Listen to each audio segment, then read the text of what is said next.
eu vou trazer essa concepção, né, de Linux para desenvolvedores, seja front-end ou back-end. O foco aqui é back-end, mas vocês podem entender como Linux para desenvolvedores no geral, beleza? Então, por que que eu vou utilizar o Linux sendo dev? Também, outra coisa, como eu estava explicando, essa é uma apresentação tem ideia de ser rápida, porque eu vou trazer demonstração prática também. Então, enfim, não vai ser algo maçante e eu tentei ao máximo reduzir o número de coisas aqui. Então, por que utilizar Linux sendo desenvolvedor? Primeiro, facilidade de scripting e automação. Pô, João, mas o que é scripting e automação? Pensa assim, você no seu dia a dia vai ter que ficar mudando de pastas, vai ter que ficar upando o seu código para um GitHub. GitHub é um repositório de códigos que os desenvolvedores usam. Então você vai ter essas tarefas que basicamente vão ser muito manuais. Você vai ter que fazer isso muitas vezes escrevendo comandos.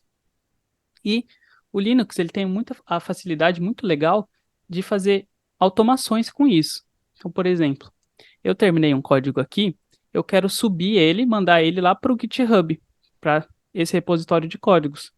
Ao invés de eu ficar rodando vários comandos de Git e tudo mais, o Linux mesmo você consegue ter uma forma de você colocar um script. Você roda um comando, que vai ser o comando que você vai chamar, e ele faz tudo isso, todas essas alterações, né? Então, tudo que precisa ser feito, beleza?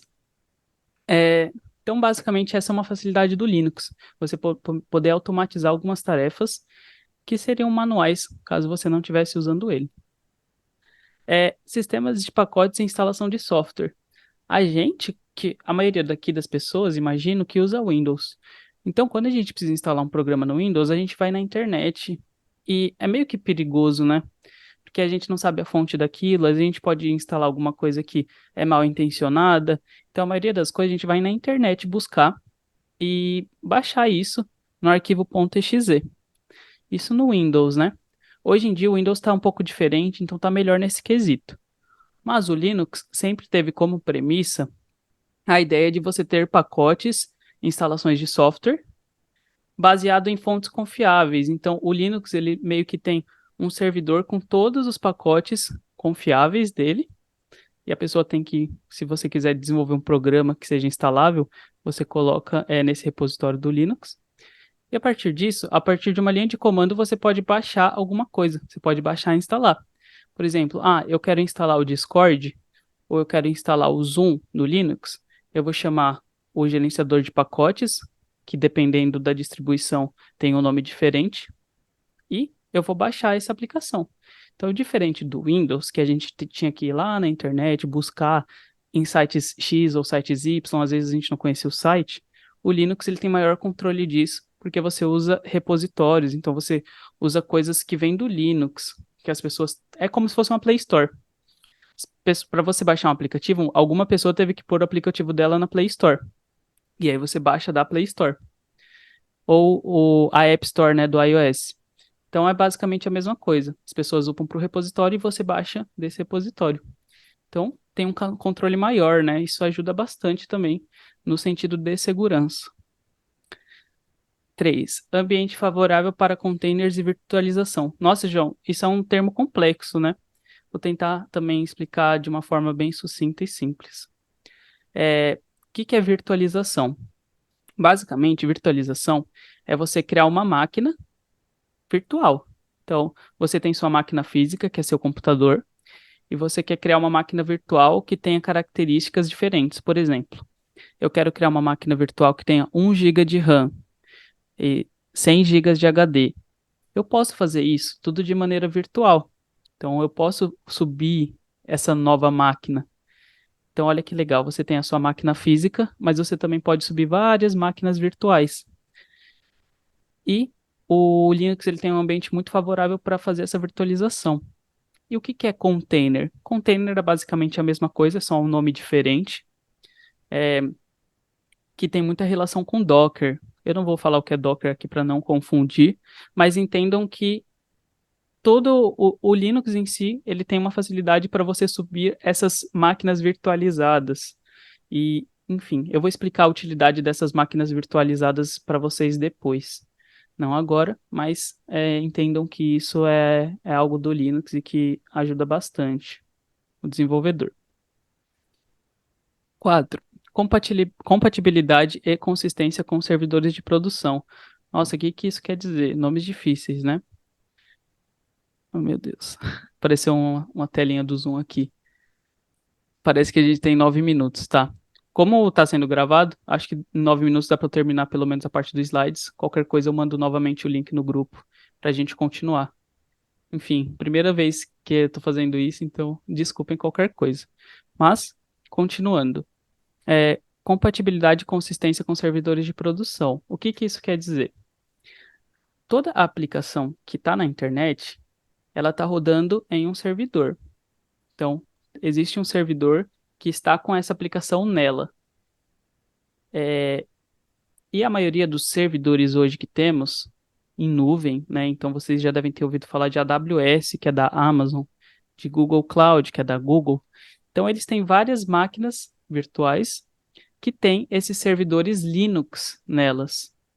Então sempre que você precisa pôr uma aplicação em um servidor, muitas vezes você utiliza a cloud, você coloca numa máquina Linux. E esse é o ponto do 4. Se você está em um ambiente que você está desenvolvendo, você não está operando servidores, você está desenvolvendo, fazendo código. No seu ambiente de desenvolvimento vai ser muito similar a uma coisa que está lá na nuvem, a uma coisa que está em produção, uma coisa que já está na internet, porque são ambos servidores Linux. Então, essa que é a vantagem, né? No seu ambiente de desenvolvimento, você consegue ter o mesmo ambiente que está lá na cloud, ou que está rodando o Linux, certo? Então, basicamente, essa é uma outra vantagem. Outra coisa também é o software livre e de código aberto. Não sei se vocês sabiam, mas o Linux, ele tem um código aberto, ou seja, qualquer um pode ver o que está naquele código. Isso traz maior segurança. Por que maior segurança? Porque todas as pessoas podem ver e contribuir. Então, se algo está menos seguro, você pode ir lá dar opiniões e conversar para fazer essa mudança. Isso é útil para a gente sendo dev? Das utilidades que eu listei, eu acho que essa é a menos útil. Em qual sentido? Porque muitas vezes a gente, quando começa na área, a gente não vai contribuir com coisas do Linux. Mas qual que é a utilidade dela então? É o dinheiro. Porque a maioria das licenças do Windows são pagas, né? Linux, por ser código aberto, é de graça. Então, esse é o maior ponto positivo. É lógico que hoje o Windows, enfim, muita gente já tem aquele famoso Windows piratão, então que não tem problema. É, mas, enfim, seria um ponto útil caso isso não fosse comum. Então, o Linux, sendo de graça, você pode ter acesso a ele e todas as funcionalidades. Beleza? Vamos para o próximo. Curiosidade: você não precisa instalar o Linux separadamente. Você pode utilizar o Linux dentro do seu Windows. Pô, que legal. Tipo assim, eu não preciso formatar meu computador que eu tenho hoje, eu não preciso fazer nada. Eu posso colocar um Linux dentro do Windows. E isso é muito simples, eu vou mostrar para vocês na parte prática. Que massa, né, gente? Tipo assim, eu não vou ter trabalho para colocar o Linux no meu computador e começar a trabalhar com ele. Perfeito. Beleza.